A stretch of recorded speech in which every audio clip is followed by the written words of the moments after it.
Dennis Dodd from CBS, Be 3 against Cincinnati, said that sources are telling him Oregon and Washington have been told by the Big Ten that it is standing pat for now, waiting on a decision by Notre Dame. Ha! Notre Dame's on the clock, huh?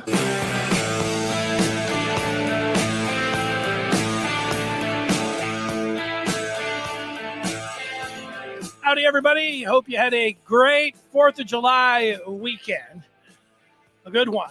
I did, and I'm ready to kick things off here on this Tuesday in the Maize and Blue Review, Michigan football today. We're live weekdays at 1 o'clock talking about the latest in Michigan sports. We got a lot to talk about today. I wouldn't have guessed if you would have talked to me in May about, hey, what's it going to be like in July talking about Michigan? What are you going to be talking about? It's like, I don't know. What are we going to be talking about? Well, maybe name, image, and likeness, maybe next year's team, maybe, college football being put on its ear, recruiting, those kind of things. All those things today, I think we have on the docket, and then we are actually going to be talking about. You got the phone number on the screen. Is something fishy going on with Michigan? Well, yeah, you have a picture of their wide receiver with looks like more than 25 pound king salmon in his hands out in Lake Michigan. Good wide receiver, good hands there. That is Andrel Anthony with a fine catch. And that is what's going on. We kept the fishing theme alive as we look at what we're going to talk about here today. Michigan and the Big Ten going after that big white whale. Notre Dame. The possibility, as you heard Rich Eisen and his cohort there on the Rich Eisen show talking about the possibility of getting Notre Dame. We will dive into some Michigan offense this upcoming season, thinking about it a little bit. And over the weekend, Michigan did land 2 commitments, and we'll get a quickie when it comes down. It's not listed up here on the screen, but we'll have a quickie when it comes down to name, image, and likeness.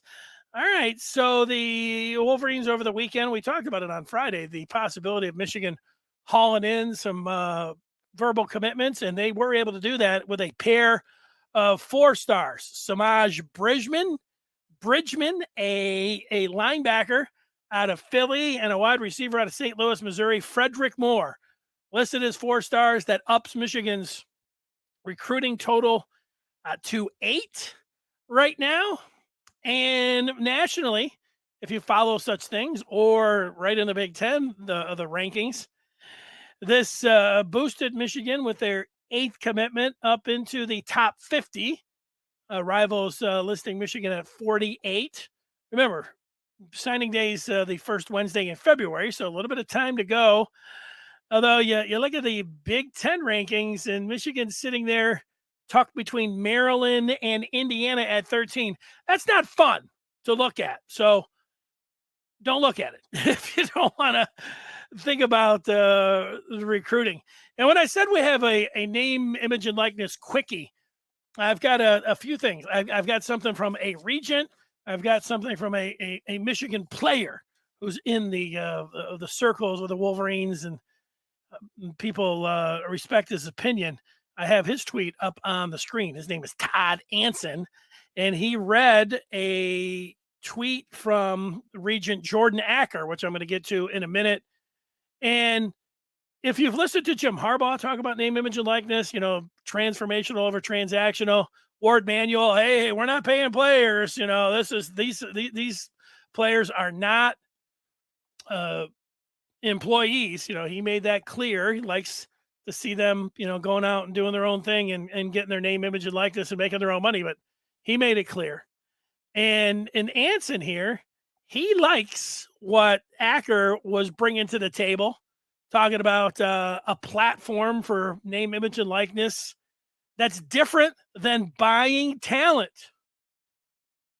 For roster integrity and team chemistry, a platform that rewards achievement and longevity, plus citizenship and academics, builds the roster the U of M way. The U of M way, the Michigan way. This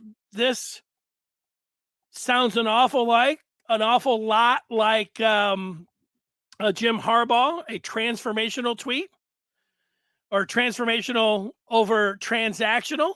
You realize that by now. And let's look to the aforementioned Jordan Acker, who is out on vacation, but this morning,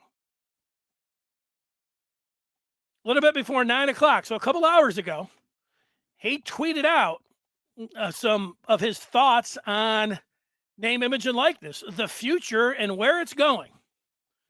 Now, the first couple of tweets, it gets a little background, not a whole lot going. There's about 6 or 7 of them, so skip down a little bit. Here we go. He is talking about the difficult issue of using name, image, and likeness collectives to recruit kids straight out of high school. And he says, you see 2 things. First, schools have been in this world for a long time, transitioning well.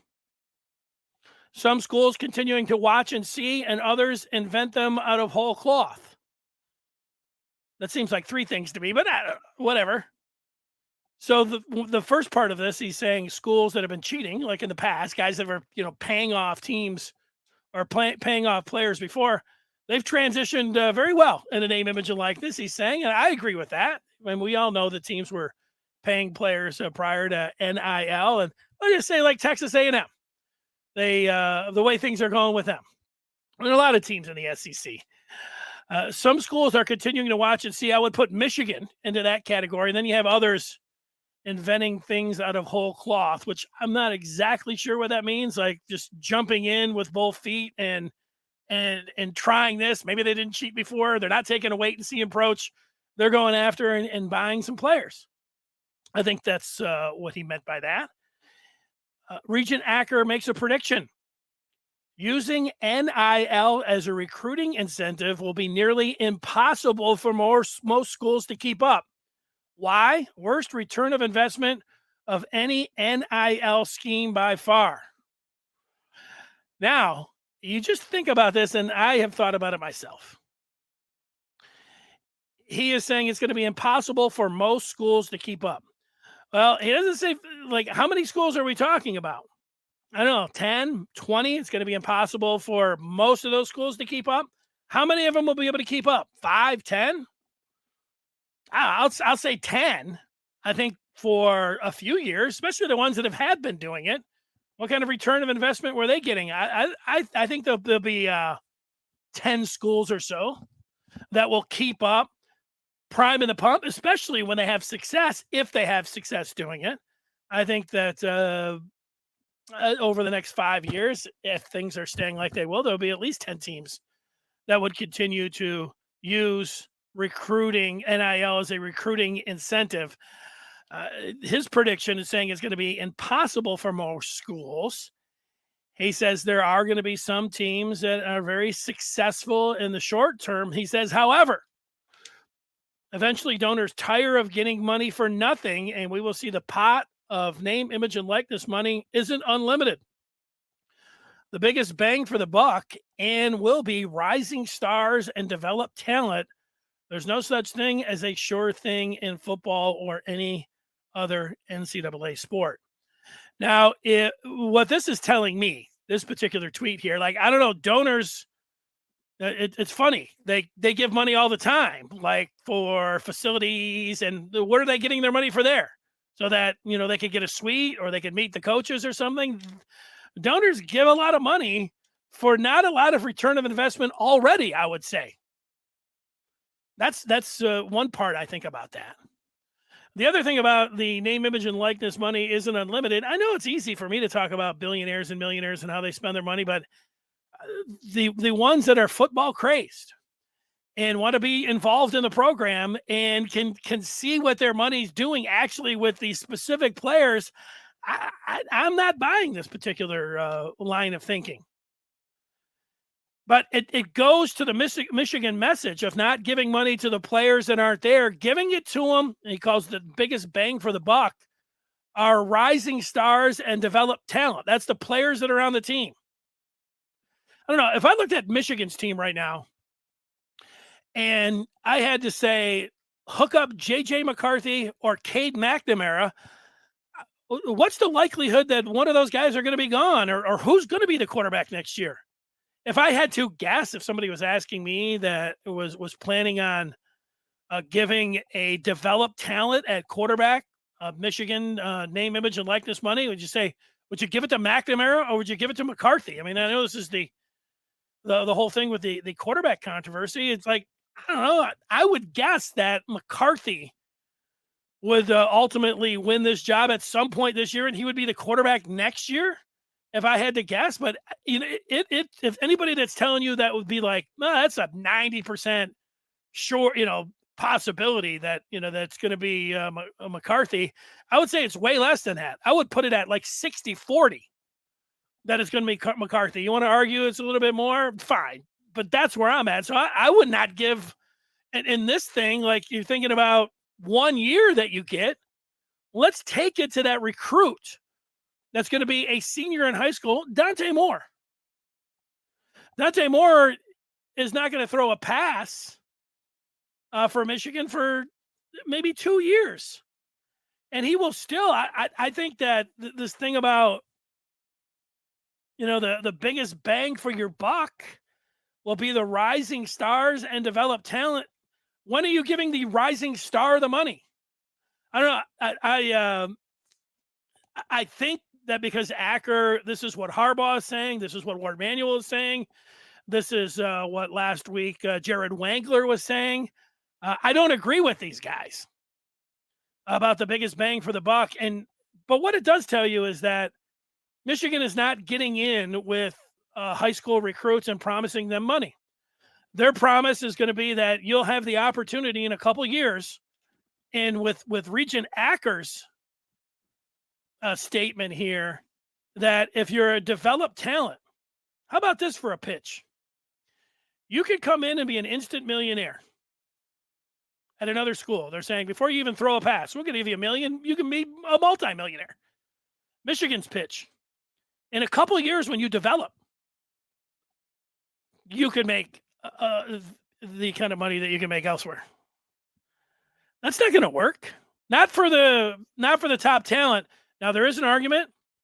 There's a couple different arguments. One, you can say, if guys are just searching around for money, then we don't want them at Michigan. I don't think that's a very good approach, but there are a number of people that have told me that. They don't want to go after kids that are looking for the B pros. They want the college experience. Those are the kind of guys. But other schools are promising all of that and the money. That's the thing there. So what this tells me is that Michigan this year, they're not going after, they're not going to be able to get the top players, because the top players are going to be commanding big money up front. And you can say, well, I'm backing Michigan because these other teams are breaking the rules. Even if they're not getting caught, even if the NCAA is not enforcing anything, you can say, hey, Michigan's going about it what you might think is the right way. And let's see a couple more things of what Acker had to say. And again, if you're just listening on the podcast, Jordan Acker is a regent. He's on vacation, but he tweeted out a thread today on name, image, and likeness. And he said the furthest thing from a sure thing is a high school kid. The schools that will be most successful in the long term from name, image, and likeness are the ones who successfully build collectives that fund rising stars and above. I disagree with that. Like, the thing is, when you're looking for, if you're talking about the very top talent, if you're trying to get the very top talent, this is what we're talking about. We know that the high school kids are not sure things, but if you're not getting the 5 stars, what I would say to Regent Acker is that you're talking about funding guys that are 4 stars or 3 stars after a year or 2 or 3 that have had success. And that's going to be nice for them. But you're going to miss out on the top talent. I mean, is there any argument that if Michigan is going to wait the long term and wait till players develop or are rising stars in the program, if that's going to be their pitch, how many of the top players in the country are going to go for that when teams are offering them money before they ever even put a helmet on and show up in town to be multimillionaires?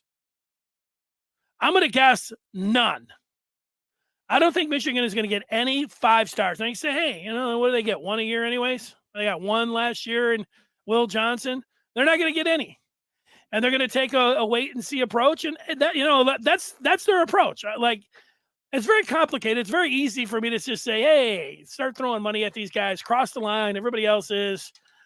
But if we are talking about, and what we are talking about with name, image, and likeness, to me, is getting the very best talent. And the lament for years for Michigan fans was they couldn't compete with the Ohio States, the Alabamas, and the Georgias, and the Clemsons because they cheated and they were able to get all the top talent because they paid them.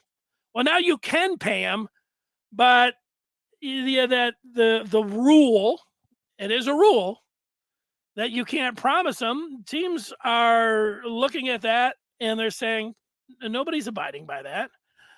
The NCAA is not doing anything about it, and it feels a lot. It doesn't feel as dirty as cheating before. Like before, sliding a briefcase full of cash for unreported money to somebody's uncle.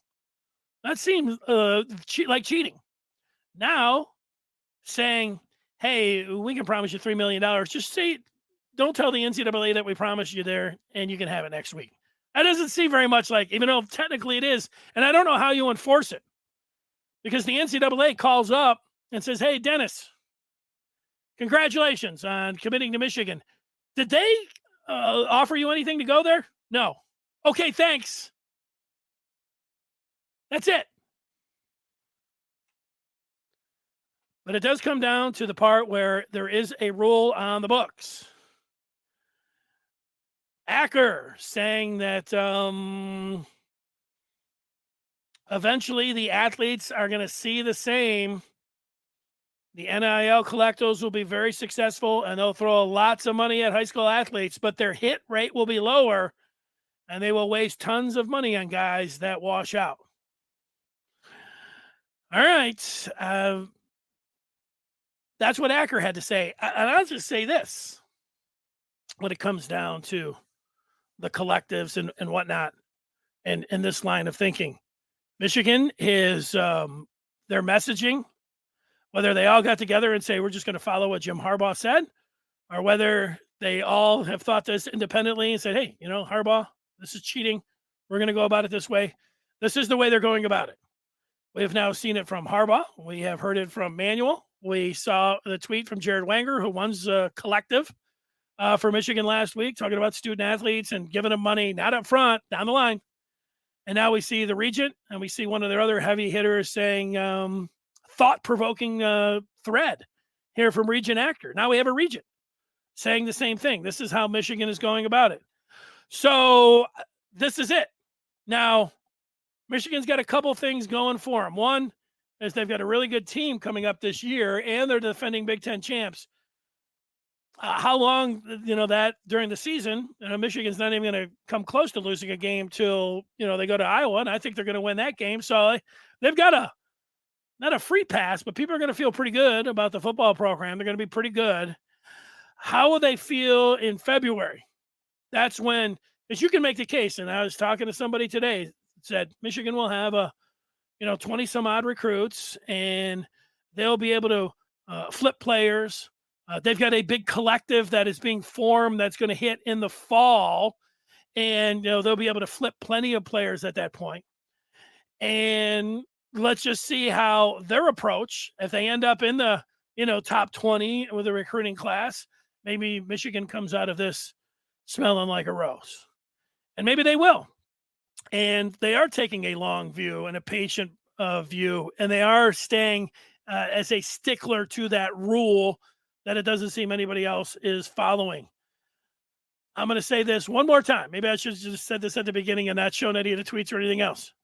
Michigan going to go about it any way they want, the way Harbaugh said, but if they get to February and they are not in the top 25 in any recruiting rankings, people are going to be screaming. And will that be too much for them to make up any ground? Can you have one bad year? Yeah. Could you hope maybe there's a bunch of other variables? Is actually maybe they will be able to flip some players. Maybe the NCAA does do something. I don't know. I do know this, and how things have changed a little bit. The Big Ten's bringing in frickin' UCLA and USC. USC has been one of those programs that have been, playing by their own rules for as long as I've been watching college football.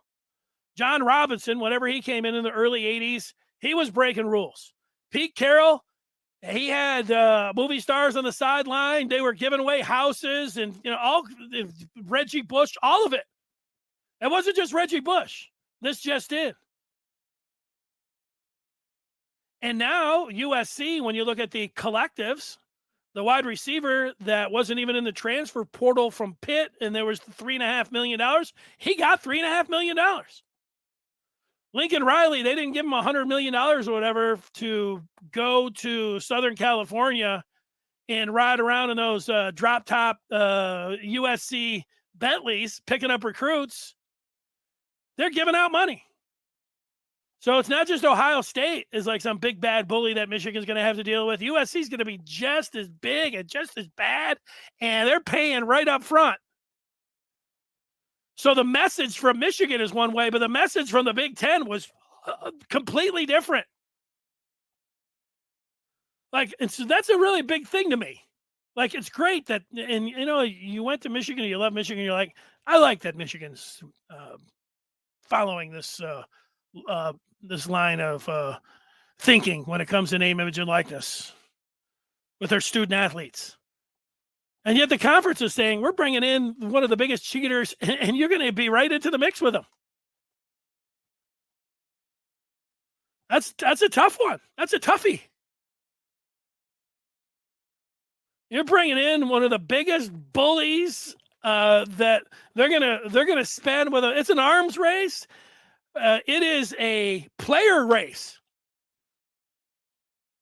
Michigan can't go to the transfer portal like USC did with Pitt. They're up against it. So they're taking a very tough path here. They're going to make it very difficult on themselves by doing this, because USC has already shown with their history and just in the last month with paying players, they are in the forefront. You might as well say, who are the teams out there that are not abiding by the rules, the one rule of pay for play? That's pretty easy. Miami right now, we know for sure isn't. We know for sure that Florida isn't. It seems like it, right? And USC. And Michigan's bringing them in. Woo! Or not Michigan, the Big Ten. Michigan might as well be. So there it is. I said it was going to be a quickie. OP says if Jim Harbaugh can produce at least one first-round receiver or running back, rare in today's time, then we can get elite five-star talent at the skill spots. Well, let's think about it. Instead of getting the money, you're out there and you're a five-star player, and so the money is going to be promised down the line. Not promised, but an opportunity to make it down the line. But you say, hey, look, Michigan can get me to the pros. I can win all those other things. Great school. That's not a bad point, OP. I think that it can happen. And I know it sounds like I'm crying all the time about name, image, and likeness. I'm giving my opinion on it. It's not the way that I would go about it. I think Michigan is going to change their view, like they've already changed their view on a few things when it comes to name, image, and likeness. I think in February, if not before, when they're not getting any players, I think that they'll change direction at that point. And, guys like Regent Acker or, anybody else, they're not going to be, they'll, I think, take a look back, and they'll just they will look back and they will say, well, college football is just all about money, and this is where we had to go. We had good intentions, and now we have to play the game.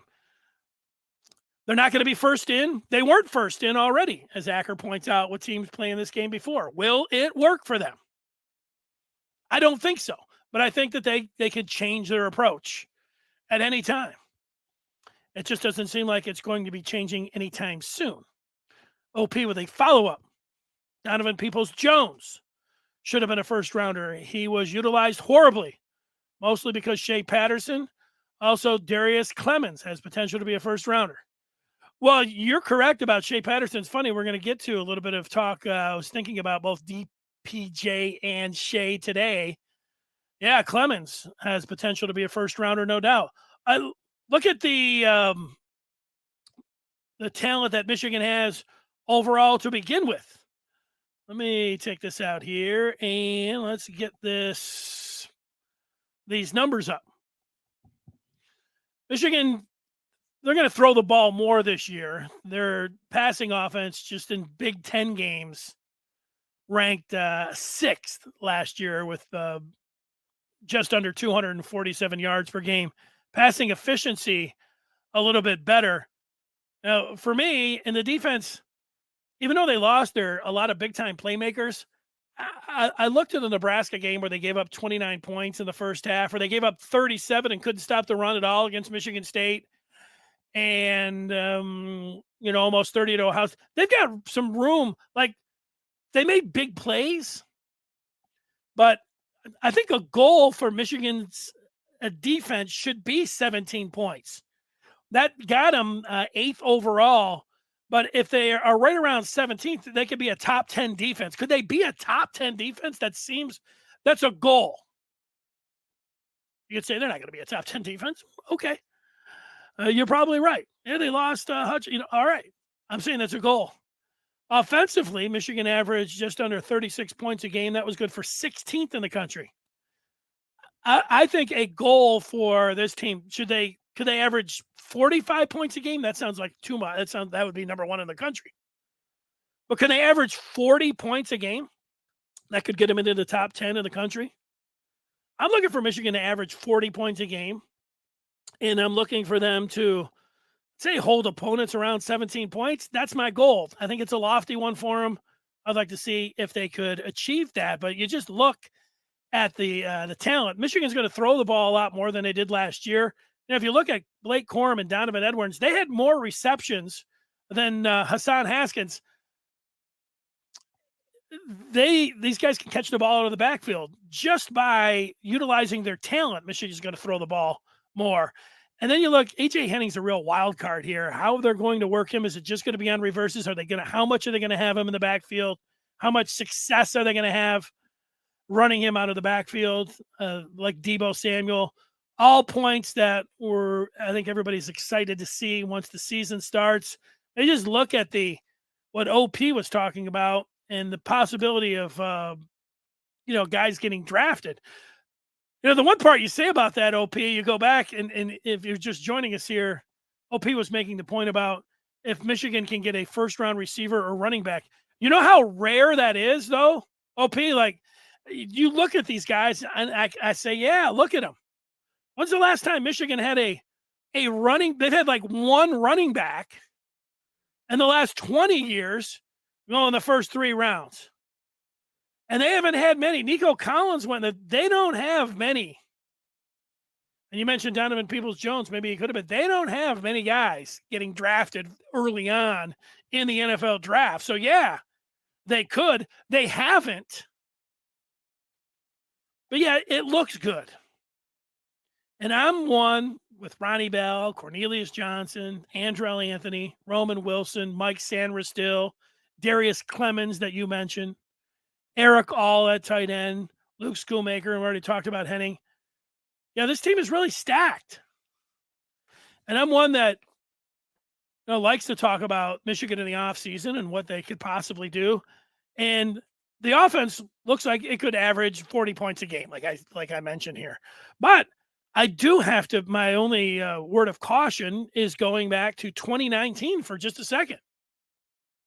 That was the team that Donovan Peoples-Jones was at. I remember they had Donovan Peoples-Jones, Nico Collins, Tariq Black. I mean, those are 3 wideouts. I thought all 3 of those guys had first-round potential. They had 2 good tight ends, Nick Eubanks and McEwen. 2 big targets, 2 good tight ends. And then the running game, they brought in Zach Charbonnet, highly thought of running back. Haskins was on, he hadn't broken out yet. He did that season in the Notre Dame game. But they had Christian Turner. I thought between those 3, and, Charbonnet was really good. And they had Patterson, who was coming back as a returning starter. Their offensive line was the best in a decade on paper. I actually think it proved out to be that way. And just if you think about that 2019 offense, that whole offseason, I was thinking, oh, yeah, plus what's his name at Ohio State? Urban Meyer was gone, so they had a new coach. That was a wild card. They didn't have a returning starter at quarterback, and the game was in Ann Arbor. I thought that was going to be Michigan. It was going to be now or never, to beat Ohio State.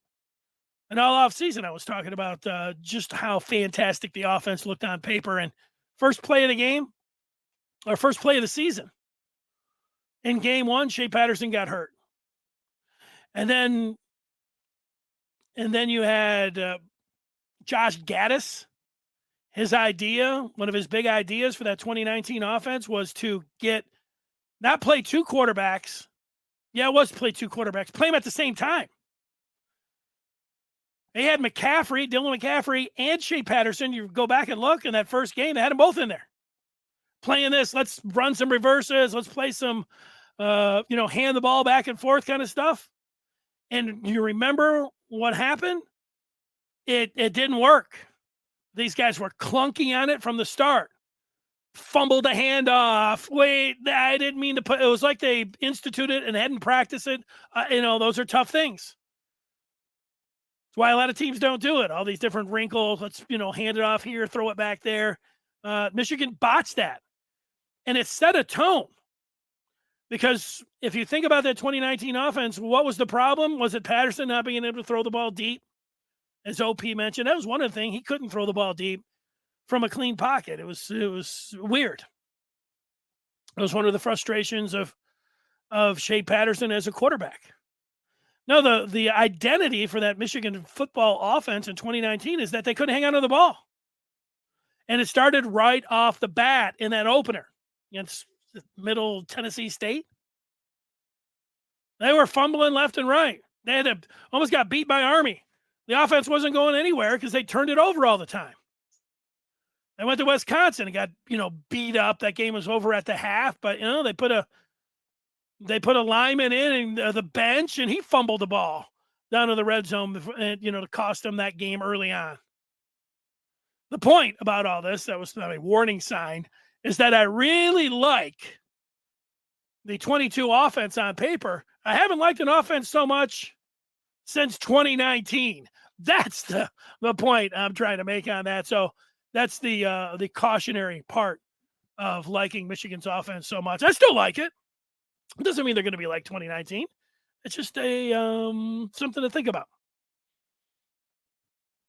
I think these skill guys will get drafted in the 23 draft. Corum, Bell, All, Kojo. Yeah, I'm with you. How high they get drafted is out of that group. I think you're putting them in the order that you think they're going to be drafted. I don't know if you're saying Blake's going to be a first rounder. He's got potential. Running backs don't get drafted very often in the first round. Yeah, I'm right there with you, but yeah, I think that whole thing about how they haven't had any skill players drafted at all, running backs and any of the skill players, it's been a huge void for them. They do have some guys that could be drafted. You're right. All right, on to the expansion in the Big Ten. You heard there at the start, it was Dennis Dodd. I'm going to play that again for you. Dennis Dodd from CBS. Be 3 against Cincinnati. Said that sources are telling him Oregon and Washington have been told by the Big Ten that it is standing pat for now, waiting on a decision by Notre Dame. Ha! Notre Dame's on the clock, huh? the mid-90s, I started working in sports talk radio, and you'd get to the off season and you talked about a number of different things. Should college players be paid? Should they expand the conference?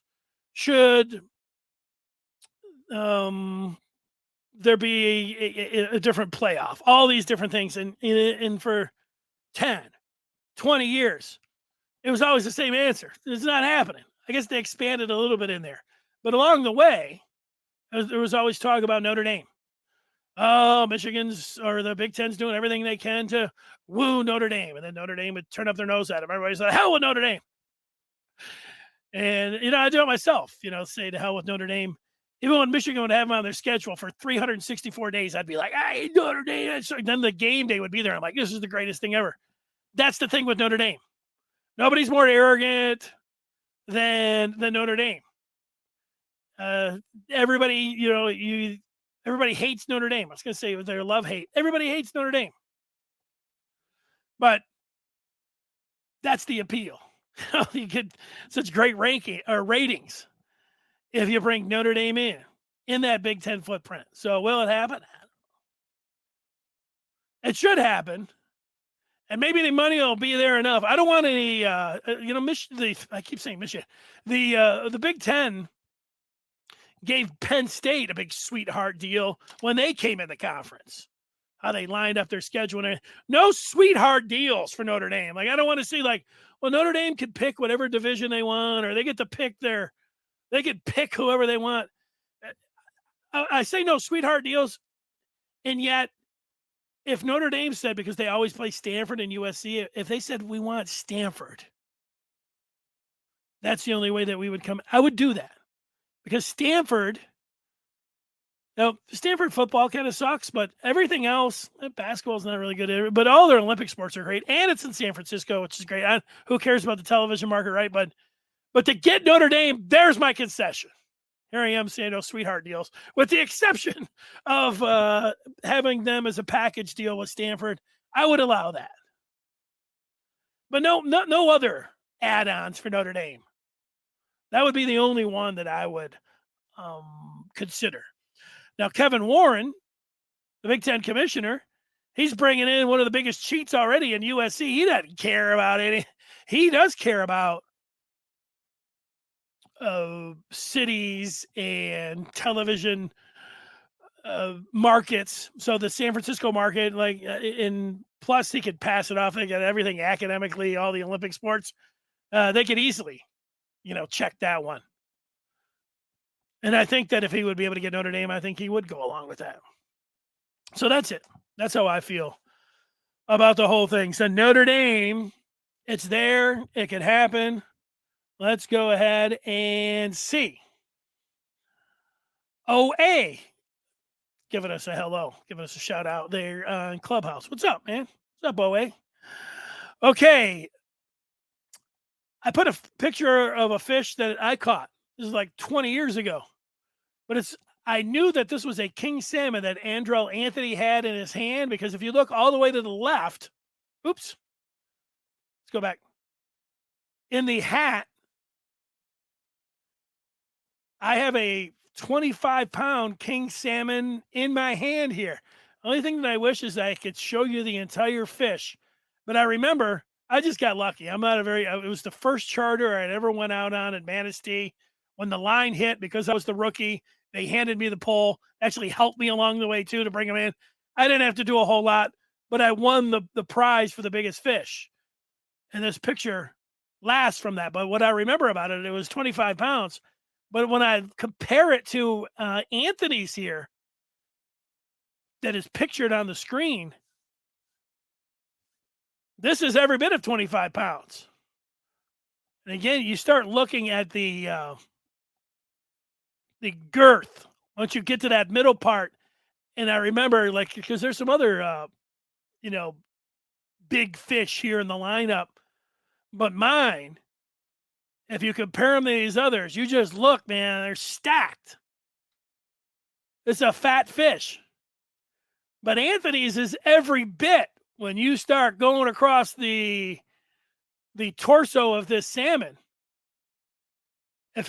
If he told, I bet that is more than 25 pounds. You get over a 25-pound salmon, you're doing something right. Now I hate to think about this because, but it's true.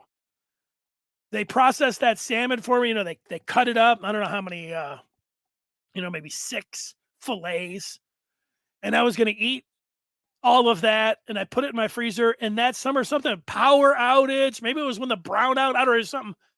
My freezer died, and I lost all that fish. I never got a bite of it. It's terrible.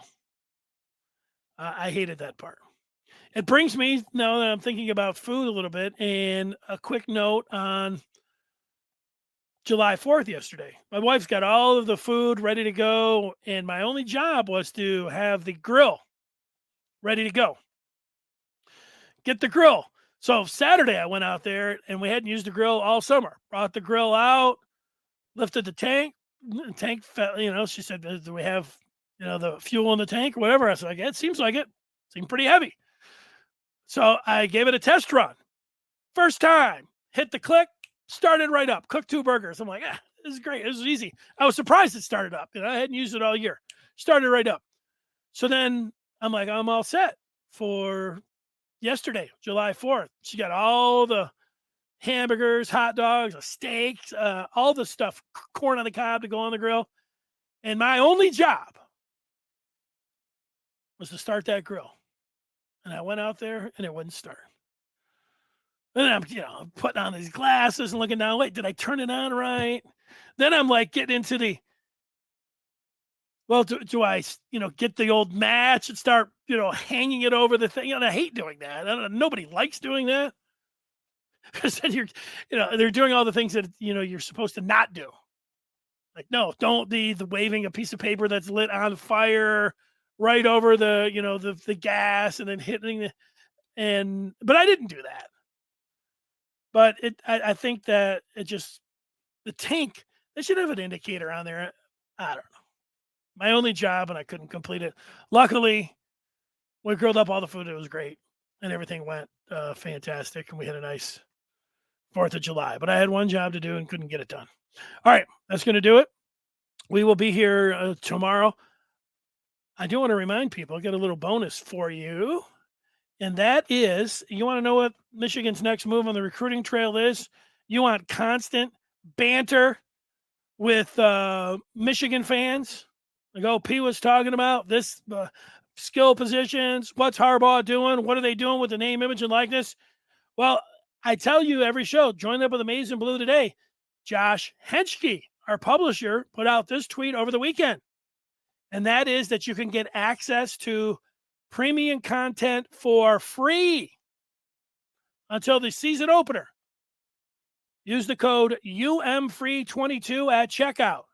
So if you're listening on the podcast, I'll read this again, but get involved. Check it out.